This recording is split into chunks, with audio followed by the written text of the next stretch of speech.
Hai semuanya, Assalamualaikum warahmatullahi wabarakatuh. Apa kabar teman-teman hari ini? Selamat hari Minggu ya, selamat berakhir pekan. Mudah-mudahan ini minggu terakhir di bulan Oktober kalau nggak salah ya, bisa menyenangkan. Terus juga untuk teman-teman yang mungkin sedang evaluasi budget bulanan, mudah-mudahan bulan ini nggak over budget, nggak minus, dan tetap cukup untuk budget anggarannya. Karena beberapa bulan kemarin kita tuh kayak sedang berjuang gitu ya melawan pelemahan ekonomi yang mungkin penghasilannya pada menurun atau mungkin juga penghasilannya dipengaruhi oleh berbagai hal, atau yang malah mungkin penghasilannya itu berkurang atau hilang sama sekali karena terdampak efek PHK atau pemberhentian kerja ataupun pemberhentian pengurangan jam kerja. Mudah-mudahan itu semua bisa memberikan kita pelajaran supaya kedepannya bisa menjadi individu yang lebih melek akan keuangan ya, bahwa meskipun penghasilan yang kita miliki mungkin ada sebagian yang tetap, ada juga yang tidak tetap, itu pasti banyak dampak dari resiko-resiko ekonomi di sekitaran kita. Dari zaman Covid 2020, terus juga resesi, terus deflasi, pokoknya banyak hal yang bisa mempengaruhi keuangan kita. Maka dari itu kita harus mawas diri ya teman-teman untuk bisa lebih disiplin dalam mengatur keuangan yang kita miliki. Terutama untuk penghasilan kecil seperti aku, ini adalah hal yang paling pokok dan wajib untuk kita perhatikan. Nah, awal pembukaan udah kayak nge-warning gitu ya, enggak sih, ini hanya sekedar saling mengingatkan ya teman-teman. Kegiatan aku di akhir pekan gak ada refreshing nih hari ini, memang ngurusin pakaian karena memang harus jadwalnya nyetrika ya, setelah 2 kali nyuci gitu, biasanya 1 kali nyetrika. Nah di sini aku ada problem teman-teman, setrikaanku. Waktu itu aku pernah sharing ya masalah setrikaanku. Jadi setrikaanku ini umurnya udah sekitaran 7 mau 8 tahun gitu kan. Sempet kemarin ada problem gak panas, terus sempet diperbaiki atau diservis, diganti kabelnya, malah sekarang problemnya tuh panasnya jadi kayak nggak licin gitu loh, kusut. Terus juga kadang temperaturnya nggak bisa diatur, error lah gitu lah ya. Jadi tuh nempel-nempel ini bukan karena itu bagian gosong, ya itu yang gosong juga ada pengaruhnya sih ya. Sempet aku bersihin kemarin-kemarin pakai garam. Pokoknya kayaknya harus terus nih. Banyak banget pengulangan kata. Sepertinya setrikaanku memang harus sudah istirahat atau udah pensiun. Kayaknya kalau elektronik memang ada masa pakainya ya teman-teman, sekitaran 5 tahun ke atas tuh udah harus ganti. Apalagi memang ini dipakai sering ya, hampir aku tuh nggak pernah skip setrika, meskipun aku jadwalin nyetrika itu seminggu sekali, kadang-kadang ya paling cepat 4 hari sekali gitu. Jadi mungkin harus dianggarin buat membeli atau memperbarui setrika ya, karena ini juga udah lama sih, 7 tahunan, hampir 8 tahunan gitu. Ya mau gak mau memang setiap elektronik kan ada masa pakainya. Mungkin ada yang bilang kalau elektronik bisa berpuluh-puluh tahun awet, tapi aku pribadi ini sebenarnya juga pakainya di hati-hati gitu ya, nggak sembrono.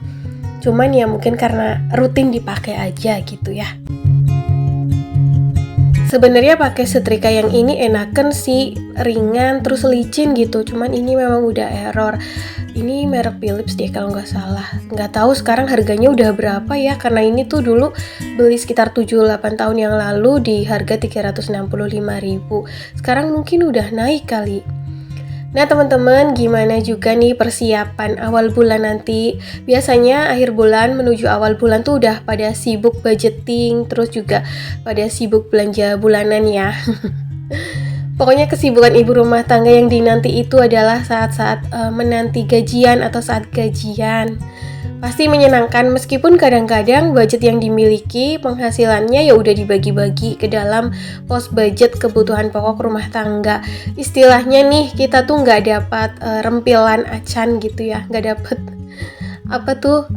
tepiannya aja tuh nggak dapet gitu. Tapi rasanya bahagia kalau misal bisa mempos budgetkan setiap anggarannya dengan baik, dengan cukup gitu.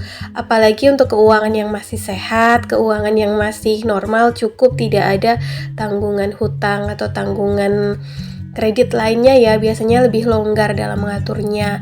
Tapi untuk beberapa keuangan yang memang sudah dipotong ketagihan gitu ya, atau yang memiliki kredit, ya kita harus bersemangat ya, apalagi di zaman kondisi ekonomi lesu seperti sekarang ini, dimana zamannya itu kayak rada susah buat cari penghasilan tambahan.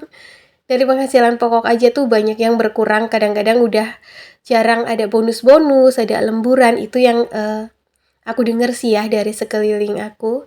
Apalagi untuk mendapatkan penghasilan tambahan, kayaknya lagi PR banget. Tapi ini udah masuk ke pemerintahan baru, kepemimpinan baru, mudah-mudahan sih ke depannya bisa lebih baik lagi ya, lebih diperhatikan faktor ekonominya. Meskipun pejabat-pejabat di atas sana kan ngurusin ekonomi yang kelas tinggi, kelas kakap, tapi yang namanya dampak perekonomian juga tetap dirasakan ke dalam lapisan masyarakat menengah ke bawah, terutama kita-kita sebagai ibu rumah tangga ya, pemegang kendali keuangan keluarga, di mana kebutuhan sehari-hari, kebutuhan bulanan itu kita semua yang ngatur. Jadi kalau ada orang yang berpendapat bahwa ekonomi keuangan itu hanya diperuntukkan oleh orang-orang menengah ke atas, itu salah banget. Atau keuangan dan ekonomi itu hanya terjadi pada lapisan pengusaha-pengusaha dan pejabat tinggi, ya enggak juga, karena dari lapisan menengah ke bawah dan juga baik wanita karir maupun ibu rumah tangga juga ngatur ya barang-barang ekonomi, keuangan rumah tangga. Itu adalah hal-hal yang pokok di sekitaran kita, terutama untuk ibu rumah tangga yang memang sudah harus disiplin, harus bisa membagi keuangannya ke dalam pos budgetnya masing-masing, dimana kelihatannya sepele, tapi hal ini tidak bisa diabaikan dengan begitu saja, karena kalau meleng dikit aja keuangan kita udah pasti berantakan. Kalau nggak dibuat sedetail mungkin, pasti ada aja yang miss, ada aja yang kelupaan, kurang gitu. Ya bismillah aja ya teman-teman, menuju akhir bulan, menuju akhir tahun ini, ayo kita benahin keuangan kita bareng-bareng. Jangan langsung terpaku pada harus menabung seberapa besar atau seberapa persentase yang harus kita sisihkan dalam setiap bulannya, tapi benahin dulu dari budget anggaran kebutuhan rumah tangga setiap bulannya itu harus cukup, jangan over budget, jangan minus, dengan cara meminimalisir pos budget yang sekiranya tidak terlalu penting, meminimalisir pengeluaran-pengeluaran yang sifatnya impulsif. Kita sebagai ibu rumah tangga coba utamakan atau prioritaskan kebutuhan pokok dahulu, tanggungan dan kewajiban setiap bulannya, supaya budget anggaran yang kita miliki ini sudah masuk dalam pos budget yang memang seharusnya kita keluarkan dalam setiap bulannya. Lalu setelah itu, kalau memang masih ada sisa budget anggaran, boleh kita kelola untuk hal-hal yang sifatnya lebih entertain, yang mungkin membuat diri kita dan keluarga menjadi senang, kayak rekreasi, atau mungkin boleh juga kok belanja-belanja, nggak harus yang hemat banget gitu, nggak boleh belanja itu, enggak. Tapi seyogyanya, sebijaknya keuangan yang kita miliki ini diprioritaskan dulu untuk hal-hal yang sifatnya lebih pokok, supaya lebih tenang, lebih aman. Karena hal-hal yang sifatnya lebih pokok itu kan memang mau nggak mau harus dipenuhi ya, atau harus dibayar. Karena kalau di skip ya nggak mungkin. Ya, kebutuhan-kebutuhan pokok itu kan termasuk barang-barang konsumsi, barang kebutuhan sehari-hari, tagihan bulanan yang memang nggak bisa diabaikan, nggak bisa di skip dalam setiap bulannya. Kenapa sih harus melek keuangan, terutama untuk kita para ibu rumah tangga, padahal kelihatannya tuh sepele. Ngapain sih kayak terlalu detail, yang namanya pengeluaran rumah tangga ya itu-itu aja. Enggak teman-teman, pengeluaran rumah tangga juga meskipun kelihatan sepele tetap detail ya. Karena aku yakin setiap rumah tangga memiliki wishlist dan impiannya masing-masing. Setiap orang pasti menginginkan dan memimpikan kehidupan yang lebih layak, lebih baik, ingin mewujudkan wishlist dan cita-citanya, memiliki progres dalam setiap tahunnya. Maka dari itu, yang perlu dilakukan adalah lebih detail dan rinci dalam mengelola keuangan rumah tangganya.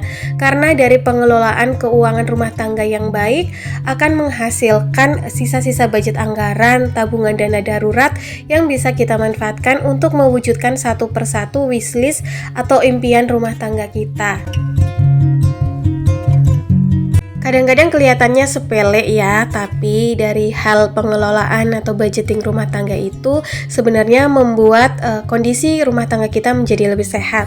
Contohnya kalau ada beberapa barang kebutuhan rumah tangga yang rusak, kayak aku ya, setrikanya udah harus ganti. Kalau memiliki tabungan atau dana darurat, biasanya bisa dipakai tuh untuk mengganti elektronik yang rusak tanpa harus menunggu uang ekstra yang masuk atau tanpa harus mencari-cari dana hutangan gitu ya.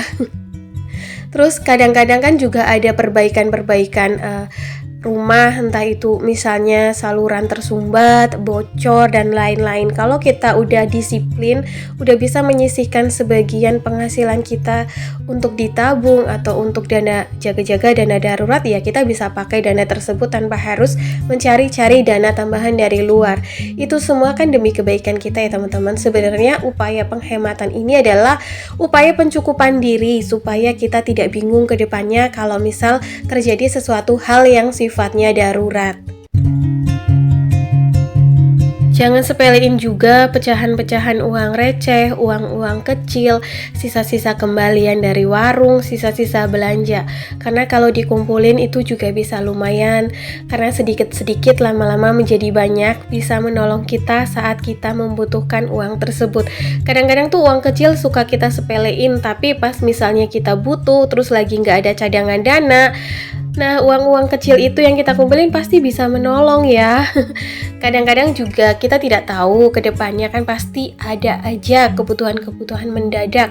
Baik kebutuhan yang sifatnya sosial untuk lingkungan sekitar maupun hal-hal yang sifatnya insidental dan emergensi. Misalnya kita butuh tambahan dana untuk berobat atau tiba-tiba banyak pengeluaran pada bulan-bulan tertentu. Tentu saja kita memerlukan budget anggaran yang lebih banyak. Untuk rumah tangga yang sudah budgeting dan mengalokasikan budgetnya saja, udah ada dana jaga-jaga, dana darurat bulanan juga kadang-kadang suka kurang ya kalau memang dalam bulan tersebut kebutuhannya itu banyak, terutama kebutuhan mendadak, misalnya banyak acara-acara sosial, banyak hajatan, banyak tengok-tengok orang sakit, pastinya kan membutuhkan dana yang lebih ekstra gitu. Makanya kita harus benar-benar mengevaluasi keuangan kita dengan baik ya teman-teman, jangan sampai sembrono dan jor-joran, supaya kita tahu tracking uang keluar masuk kita itu menjadi lebih jelas, agar kita jadi mawas diri dan sadar bahwa sebenarnya uang yang kita miliki itu sekian yang harus dipos budgetkan dan dialokasikan ke dalam pos budgetnya masing-masing. Misalnya dalam alokasi budget pokok rumah tangga sudah terpenuhi nih, masih ada sisa, baru kita juga tulis tuh beberapa mungkin ada acara-acara apa pada bulan berikutnya atau pada bulan tersebut, sehingga kita tuh nggak kaget ya kalau misal ada acara terlalu banyak atau pengeluaran mendadak yang terlalu banyak, jadi lebih siap gitu. Mudah-mudahan kita terus bersemangat ya teman-teman. Kita di sini sebagai ibu rumah tangga harus saling menyemangati, karena di sini aku juga pemilik penghasilan kecil yang mana harus benar-benar ekstra dalam pengelolaannya supaya kecilnya tuh tetap cukup gitu ya. Karena mengatur penghasilan kecil itu ya membutuhkan effort dan disiplin lebih keras lagi, karena kalau oleng dikit, meleng dikit pasti udah bakalan bablas, minus, over budget, dan kurang, harus cari tambahan kemana nih, padahal sekarang juga cari penghasilan tambahan agak susah ya. Jadi begitu ya, mudah-mudahan kita bisa bersemangat selalu bareng-bareng. Yang belum berhasil dalam budgetingnya, tenang bun, namanya budgeting itu proses, tidak harus instan gitu ya. Karena aku juga dulu saat mengawali budgeting itu tidak langsung bisa menabung, tapi bisa cukup dalam 1 bulannya aja tuh udah bersyukur banget. Nah teman-teman, itu dia ya kegiatan aku hari ini sambil celotehan pagi hari. Kita ketemu lagi di next video ya. Assalamualaikum, bye.